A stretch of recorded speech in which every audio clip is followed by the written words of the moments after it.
खुशियों के बाग को छीना गया, इन हवाओं से मचल के राग को छीना गया, इन हवाओं से मचल के राग को छीना गया। उन घरों के हाथ में जलती मसाले आ गई, उन घरों के हाथ में जलती मसाले आ गई, जिन घरों से रोटियों की आग को छीना गया, जिन घरों से रोटियों की आग को छीना गया।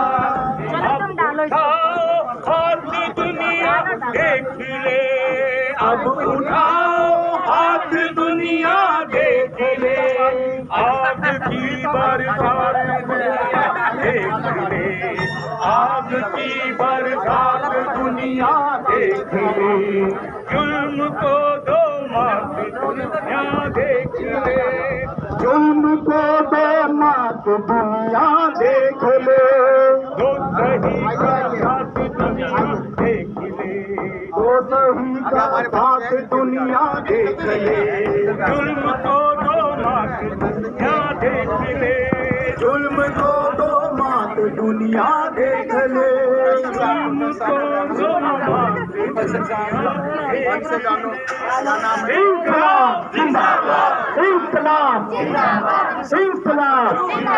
अमन के हम रखवाले सब एक हैं, हम जुल्म से लड़ने वाले सब एक हैं, अमन के हम रखवाले सब एक हैं। हम कोरिया में, हम हैं हिंदुस्तान में, हम रूस में हैं, चीन में, जापान में, हम अमेरिका में, हम हैं पाकिस्तान में, हम हर दुनिया के हर सच्चे इंसान में, हम क्या गोरे क्या काले सब एक हैं, अमन के हम रखवाले सब एक हैं, हम जुल्म से लड़ने वाले सब एक हैं। हम बच्चों की मुस्कान बेचते नहीं, हम माँओं के अरमान बेचते नहीं, हम आटम के और दौलत के बाजार में हम इंसानों की जान बेचते नहीं, हम आज़ादी के मतवाले सब एक हैं, अमन के हम रखवाले सब एक हैं। कि भूगोलिक स्थितियों में आप दोस्तों को बदल सकते हो, पड़ोसियों को नहीं बदल सकते। पड़ोसियों के साथ यदि हम जीना सीख लें तो संभवतः हमारी आवाम के जितने भी सवाल हैं, उन सवालों पर कुछ देर पहले यहाँ पर चर्चा हुई थी, चाहे वो शिक्षा के सवाल हों, वो समानता के सवाल हों, वो लोकतंत्र के सवाल हों, वो रोटी कपड़ा और मकान के सवाल हों, उन सवालों को हम काफ़ी हद तक हल कर सकते हैं।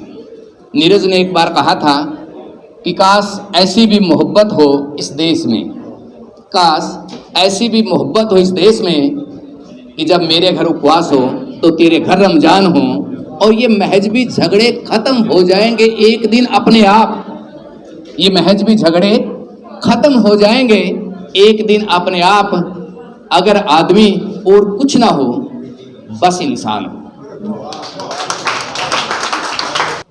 इस इंसानियत का पैगाम लेकर के ये जो यात्रा चली है, मैं देश हरियाणा की सांस्कृतिक टीम की ओर से ये कहूं कि सांस्कृतिक दूतों की ओर से आपका अभिनंदन करता हूं, आपका स्वागत करता हूं, और एक ही लाइन में मुझे कहना पड़े तो मैं आपके सिजदे में अपना सर झुकाता हूं। दोस्तों, जहां हम इकट्ठा होकर के बात कर रहे हैं, ये सरजमी युद्ध और वैराग्य के एक साथ रही है।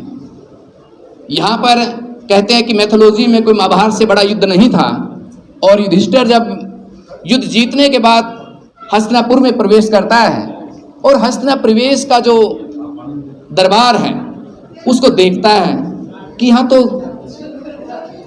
आचार्य भीम नहीं है, कृपाचार्य नहीं है, द्रोणाचार्य नहीं है, कर्ण नहीं है सभा में, दुर्योधन नहीं है। आखिर ये युद्ध मैंने क्यों किया? और अंततः वो भी क्या करता है? वैराग्य को धारण करता है। वो भी उसको छोड़ करके, हस्तिनापुर को छोड़ करके वो चल पड़ता है, चला जाता है। तो ये संदेश जो है वो बार बार इस पूरे इतिहास से या अपनी मैथोलॉजी से निकल करके आते हैं। इन चीज़ों से आज तक किसी कौम ने, किसी जाति ने कुछ हासिल नहीं किया। एक पुस्तक मैं एक बार पिछली बार पढ़ रहा था और एक पहरा जो मुझे उस पुस्तक का अपील किया। देखिए, क्या हम इस प्रकार का कोई ख्याल जो है सजा सकते हैं कि इस प्रकार के म्यूजियम बने भारत में और पाकिस्तान में, जहां लोगों ने अपने क्रूर कार्यों के लिए माफ़ी मांगी हो, जहां लोग इस प्रकार की तस्वीर बना रहे हो पेंटिंग में कि उन्होंने जो कुछ किया उनकी वो बहुत बड़ी भूल थी, बड़ी भारी उनकी गलती थी, वो किस रो में, वो किन सांप्रदायिक ताकतों के खिलाफ आकर के वो लड़ने लगे, किस सांप्रदायिक ताकतों के बहकावे में आकर के आपस में लड़ने लगे। क्या हम इस प्रकार की म्यूजियम की कोई कल्पना कर सकते हैं? यदि वो म्यूजियम बनते हैं तो संभवतः दीवारें भी आपस में क्या होंगी, एक दिन धाराशायी हो जाएंगी, ये दीवारें भी एक दिन गिर जाएंगी। ये यात्रा जो है ये उसी वातावरण का निर्माण है। यदि इस प्रकार की बहस चलती है, और हालांकि बहुत सारे लोग ऐसा सोचते हैं। देखिए, राजनीतिक रूप से हमारा भिन्न दृष्टिकोण है, लेकिन सांस्कृतिक रूप से बिल्कुल भिन्न दृष्टिकोण है, उसके विपरीत दृष्टिकोण है। सांस्कृतिक दृष्टि से हम देखते हैं, जब हमारे कलाकार हैं, फिल्म के हैं, हमारे पढ़ने लिखने वाले लोग हैं, बुद्धिजीवी हैं, जत्थेदार हैं, यात्री हैं, यात्राओं को निकालने वाले साथी हैं, वो सब एक ही बात लेकर के चलते हैं कि संस्कृति इस 1947 से बहुत पहले की चीज़ है और संस्कृति का निर्माण कोई एक दिन में नहीं होता। हमारी सांझी विरासत हैं, हमारे सांझे सपने हैं, हमारी सांझी आदतें हैं, हमारी सांझी मैथोलॉजी है। हमने मिलकर के साम्राज्यवाद के खिलाफ एक संघर्ष किया है, एक युद्ध किया है। देश केवल 75 साल में नहीं बनता है। और आप देखिए लोगों ने किस प्रकार के संस्मरण इसमें जोड़े हैं। एक अंडूरू के एक व्यक्ति ने, जो पंजाब में है, कुलवंत उसका नाम है, उसने एक अपना आलीशान मकान बनाया और मकान के आगे उसकी एक छोटी सी बैठक है और वो बैठक जो है बहुत बड़ी पुरानी है। उसके रिश्तेदारों ने कहा कि ये तो आपकी जो कोठी है, आलीशान कोठी है, इसकी जो सारी सोहे बिगड़ गई, आप इसको गिरा दें। तो उस व्यक्ति ने कहा कि नहीं, ये जो मकान है मुझे कहाँ से मिला है कि एक मुसलमान व्यक्ति इसमें रहता था, वो छोड़ करके चला गया। न जाने कब उसकी पीढ़ी का कोई व्यक्ति अपना इतिहास खोजता खोजता यहाँ पर चला आए और इन खंडरों से फिर कोई सकारात्मक बातें निकल आए, मानवता की कोई बातें यहाँ से फूट पड़ी। इसी बारे में एक बार हमारे गांव के पास एक अरहाड़ा गांव पड़ता है, उसके एक बुजुर्ग से मैंने बात की। अब देखिए कि लोग किस प्रकार सोचते हैं और हमारे राजनेता जो उससे बिल्कुल भिन्न दृष्टि रखते हैं। अब उसने क्या बताया कि जब देश का विभाजन हो रहा था, अफरा तफरी मची हुई थी और लोग बाग, कोई पाकिस्तान जा रहा था, कोई पाकिस्तान से भारत में आ रहा था, तो कुछ मुसलमान जो वहाँ रहने वाले थे वो अपना सारा सामान छोड़ करके, क्योंकि इतना सारा सामान आप इकट्ठा नहीं कर सकते हैं, आपको पता ही नहीं होता, स्थितियाँ इतना दबाव आपके ऊपर होता है और आप उसने जाना है। अब उसने क्या किया, अपनी सारी टूम, सारे जानवर, सारे मवेशी, एक सरपट सिंह था, उसको सपट्टर सिंह लोग भाषा में बोलते थे, उसके यहाँ दे करके वो पाकिस्तान में चले गए। उसके बाद वो लोग 20 साल के बाद दो व्यक्ति अराड़ा गांव में आते हैं और वो व्यक्ति जो कभी जवान था वो भी बूढ़ा हो चुका था, वो क्या करता है, गांव के बाबा को बुलाता है, 10 आदमियों को इकट्ठा करता है, उनकी सारी टूम देता है, उनके सारे मवेशियों के पैसे वापस करता है। दोस्तों, ये लोकचित है। इस लोकचित के अंदर दोनों बातें आपको मिलेंगी। ऐसे भी मिलेंगे जिन्होंने बहुत बेईमानियां की होंगी, ऐसे भी होंगे जिन्होंने सर कलम कर दिए होंगे, लेकिन इसके साथ साथ ऐसे भी लोग हैं जो एक दूसरे की मदद करते हैं और ये कहते हैं कि ज़मीन इसलिए खड़ी हुई है कि कुछ सच्चे लोग, कुछ अच्छे लोग यहाँ पर काबिज हैं, यहाँ पर हैं, इन्हीं के कारण हम सबका वजूद है। और दोस्तों, पिछले दिनों बड़ी एक संभवतः महत्वपूर्ण बात, इस सारे जिस चीज़ संदेश जो हम पहुंचाने वाले हैं और इसके पीछे की जो चीज़ें हैं वो कैसी कैसी हैं, आप देखिए। प्रोफेसर कृष्ण कुमार की किताब है मेरा देश तुम्हारा देश, उनकी एक पुस्तक है। उस पुस्तक में एक बार क्या है, वो पाकिस्तान की यात्रा करते हैं, और जब वो पाकिस्तान की यात्रा करते हैं तो 9वीं क्लास के अंदर जाते हैं, एक स्कूल के अंदर, और स्कूल में जाकर के एक बच्ची से पूछते हैं कि तुम्हें किस चीज़ से डर लगता है। ये सवाल वो करते हैं कि आपको किस चीज़ से डर लगता है। वो बच्ची कहती है कि हमें भारत से डर लगता है। वो बोले क्यों लगता है? कि भारत ने परमाणु बम बनाया है। अब देखिए कि भारत के अच्छे नागरिक वो हैं जो पाकिस्तान को गाली देते हैं, और पाकिस्तान के अच्छे नागरिक वो हैं जो भारत को गाली देते हैं। ये चलते चलते हम कहाँ किस दौर में पहुँच गए हैं। लेकिन हम इंसानों की बात कर रहे हैं, नागरिक से थोड़ा सा ऊपर। यानी उसने ये कहा कि आने वाली जो पीढ़ियां हैं, उन पीढ़ियों का जो मानस है, लगातार हमारे हुक्मरान, हमारे जनप्रतिनिधि वो क्या कर रहे हैं, उनको समाप्त कर रहे हैं, उनको बर्बाद कर रहे हैं। ये चिंता एक बार पाकिस्तान के शायर ने भी जाहिर की थी। जब उससे पूछा गया कि आपका इतिहास क्या है, तो उसने कहा कि मैं पाकिस्तान नहीं बल्कि पंजाबियत का कायल हूँ। पाकिस्तान का इतिहास 75 साल का है, और मेरा जो इतिहास है वो 5000 वर्षों से जुड़ा हुआ है। कभी कभी मुझे लगता है कि हमारे हीर और रांझे चिनाब में कहीं खो गए हैं। हमारे सोही और महिवाल वो कहाँ पर है? वो चिनाब पर खेलते हैं। और उसी तरह से पाकिस्तान को आज यदि कोई रास्ता दिखा सकता है, बुद्ध और महात्मा गांधी उनकी रहबरी कर सकते हैं, उनका पथ प्रदर्शक कर सकते हैं। तो दोस्तों, आपने इतना जो पवित्र मिशन को लेकर के चले हैं, ये मिशन एक दिन जरूर रंग लाएगा, हमें पूरी उम्मीद है और पूरा विश्वास है, और हम पूरे मान और सम्मान के साथ आपकी इस यात्रा का समर्थन करते हैं।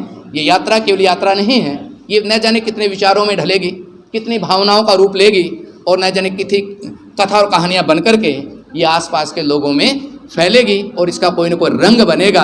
और जब भी कभी इस प्रकार की बात उठेगी इन मुल्कों में, जब ये अपनी मूर्खता के बारे में सोचेंगे, तो इस पश्चाताप के साथ रहेंगे कि हमने बहुत सारा जो समय है वो लड़ने में गंवा दिया है। ये कहा जाता है कि एक लड़ाकू विमान में सारे पाकिस्तान की किताबें आ जाती हैं, और 5 लड़ाकू विमान में भारत के सारे बच्चों की किताबें आ जाती हैं। लेकिन ये नहीं पता कि हम कहाँ पर पैसे जो है खर्च कर रहे हैं। इसी के साथ मुझे जो सबसे आज मुझे एक बात, भगत सिंह के ऊपर एक अशोक पांडे की कविता है, मैं वो कविता जरूर आपके साथ साझा करना चाहूँगा। शायद उसके साथ बात जो है मेरी पूरी हो जाएगी। जो मैं कहना चाहता हूँ वो उन शब्दों में कहीं ना कहीं शामिल हो जाएगा। कविता है, तुम्हें कैसे याद करूँ भगत सिंह, जिन खेतों में तुमने बोई थी बंदूकें, जिन खेतों में तुमने बोई थी बंदूकें, उनमें उगी है नीली पड़ चुकी लाशें, उनमें उगी है नीली पड़ चुकी लाशें। जिन कारखानों में उगता था तुम्हारी उम्मीदों का लाल सूरज, जिन कारखानों में उगता था तुम्हारी उम्मीदों का लाल सूरज, वहाँ दिन की रोशनी रात के अंधेरे से मिलती है, वहाँ दिन की रोशनी रात के अंधेरों से मिलती है। जिंदगी से ऐसी थी तुम्हारी मोहब्बत, जिंदगी से ऐसी थी तुम्हारी मोहब्बत कि कांपी तक नहीं जुबान, कि कांपी तक नहीं जुबान सूबेदार पर इनकलाब जिंदाबाद कहते हुए, कि कांपी तक नहीं जुबान सूबेदार पर इनकलाब जिंदाबाद कहते हुए। अभी एक सदी भी नहीं गुजरी और ज़िंदगी हो गई इतनी बेमानी सी कि एक पूरी की पूरी पीढ़ी जी रही है जहर के सहारे, एक पूरी की पूरी पीढ़ी जी रही है जहर के सहारे। इसी जहर का विरोध कहीं ना कहीं हमारी ये यात्रा कर रही है। तुम जिन्हें दे गए थे एक मुड़े पन्ने वाली किताब, तुम जिन्हें दे गए थे एक मुड़े हुए पन्ने वाली किताब, सजाकर रख दिए उन्होंने घर की सबसे खुफिया अलमारी में, सजाकर रख दिए उन्हें घर की खुफिया अलमारी में। सब बेचैन हैं, सब बेचैन हैं तुम्हारी सवाल करती हुई आंखों से, सब बेचैन हैं तुम्हारी सवाल करती आंखों से अपने आप चश्मे सजाने को, तुम्हारी घूरती आंखें डराती हैं उन्हें, और तुम्हारी बातें गुजरे ज़माने की लगती हैं उन्हें। तुम्हें कैसे याद करूं भगत सिंह, तुम्हें कैसे याद करूं भगत सिंह, जबकि मैं जानता हूं तुम्हें याद करना अपनी आत्मा को केंचलों से बाहर निकालना है, जबकि तुम्हें याद करना अपनी आत्मा को केंचलों से बाहर निकालना है। कौन सा ख्वाब दूं मैं अपनी बेटी की आंखों को, कौन सा ख्वाब दूं मैं अपनी बेटी की आंखों को, कौन सी मिट्टी लाकर रख दूं उसके सिरहाने। जलियांवाला बाग फैलते फैलते हिंदुस्तान बन गया भगत सिंह, हिंदुस्तान बन गया भगत सिंह। तुम्हें कैसे याद करूं भगत सिंह, तुम्हें कैसे याद करूं भगत सिंह। परिदृश्य को रखा है, आपका धन्यवाद। मैं अपने तमाम साथियों की ओर से देश हरियाणा टीम का धन्यवाद अदा करता हूं। विशेष तौर से डॉक्टर कृष्ण कुमार जी का, हमारे मित्र श्री ओम प्रकाश करुणेश जी का, डॉक्टर प्रदीप जी का, हमारे प्रांत के बहुत ही मूर्धन्य साहित्यकार रविंद्र गासो जी का, पत्रकार अरुण कहरबा जी का, मास्टर महेंद्र जी का, विकास साल्यान जी का खास तौर से, और इस पूरी टीम के रूहें रवां डॉक्टर सुभाष चंद्र जी का, डॉक्टर सुनील दत्त जी का, गुंजन कहरबा जी का, नरेश मीत जी का, सुनील थुआ जी का, और बलदेव सिंह महरोक साहब का हृदय से धन्यवाद करता हूं, और उम्मीद करता हूं कि आपका सहयोग और आपका जिस तरह से हमें संरक्षण मिलता है इस टीम को, जब जब हम गुजरते हैं तब तब आप स्वागत करते हैं। और मुझे डॉक्टर सुभाष जी की बात बार बार याद आती है कि ये एक ऐसा आंदोलन बनना चाहिए किसी दिन कि हजारों हजार लोग दिल्ली से निकलें और वो मजबूर कर दें यहाँ की और वहाँ दोनों की सरकारों को सरहदों पर जो पाबंदियाँ लगाई हैं उसको ख़त्म करने में। तो मैं हरियाणा टीम का, देश हरियाणा टीम का आपको बहुत बहुत धन्यवाद करता हूँ। हमारे 3 साथी कुरुक्षेत्र से जुड़े हैं। मैं चाहूँगा कि हमारी साथी परवीन जी आइए, वो हमारे श्रीमती गीता पाल जी का फूलमाला से स्वागत करेंगी। माला ले लीजिए। गीता पाल जी पंचकुला से हैं और अभी रिटायर्ड हैं, एक गवर्नमेंट सीनियर सेकेंडरी स्कूल की प्रिंसिपल रही हैं। सुरेंद्र पाल सिंह जी की बहुत अच्छी साथी हैं और सहयोगी हैं और पत्नी हैं श्रीमती गीता पाल जी। और सबसे खुशी की बात ये है कि आपने नताशा नरवाल का नाम सुना होगा, उनकी बुआ जी हैं। तो हम आपका स्वागत करते हैं। एक बेटा भी है ना, बच्चा क्या नाम है? विशांत। श्रीमती पायल जी भी हमारी टीम से यहाँ जुड़ रही हैं। वैसे वो पानीपत से हैं, कि आए तो उनका भी गीता पाल जी माल्यार्पण कर स्वागत है। गीता जी माल्यार्पण। अब ये हमारी यहाँ टीम पूरी मुकम्मल हो चुकी है और अब हम आगे चल रहे हैं। अंजू भी हमारे साथ जुड़ी है। हाँ, अंजू जी कहाँ है? अंजू जी माला डाल दीजिए, आगे बढ़े। विकास साल्यान जी भी हमारे साथ यहाँ से जुड़ रहे हैं। आइए विकास जी। विकास जी का भी हार्दिक स्वागत है। अंजू जी, विकास जी आइए। अशोक अरोड़ा जी आप माल्यार्पण करें। और श्री विकास साल्यान जी का जो हमारे, आइए, श्री अशोक अरोड़ा जी सुप्रीम कोर्ट बार एसोसिएशन के सेक्रेटरी हैं, वे स्वागत कर रहे हैं। Thank you sir. अमन के हम रखवाले सब एक हैं, हम जुल्म से लड़ने वाले सब एक हैं, अमन के हम रखवाले सब एक हैं। हम कोरिया में, हम हैं हिंदुस्तान में, हम रूस में हैं, चीन में, जापान में, हम अमेरिका में, हम हैं पाकिस्तान में, हम हर दुनिया के हर सच्चे इंसान में, हम क्या गोरे क्या काले सब एक हैं, अमन के हम रखवाले सब एक हैं, हम जुल्म से लड़ने वाले सब एक हैं। हम बच्चों की मुस्कान बेचते नहीं, हम माँओं के अरमान बेचते नहीं, हम आटम के और दौलत के बाजार में हम इंसानों की जान बेचते नहीं। हम आज़ादी के मतवाले सब एक हैं, अमन के हम रखवाले सब एक हैं, हम जुल्म से लड़ने वाले सब एक हैं।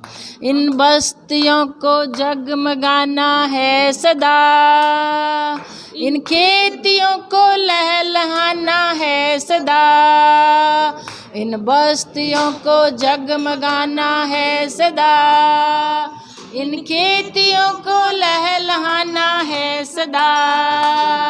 उठाओ साज गाओ गीत अमन के, ये जिंदगी के गीत गाना है सदा। उठाओ साज गाओ गीत अमन के जिंदगी के गीत गाना है सदा। हम मौत पे हंसने वाले सब एक हैं, हम जुल्म से लड़ने वाले सब एक हैं, अमन के हम रखवाले सब एक हैं।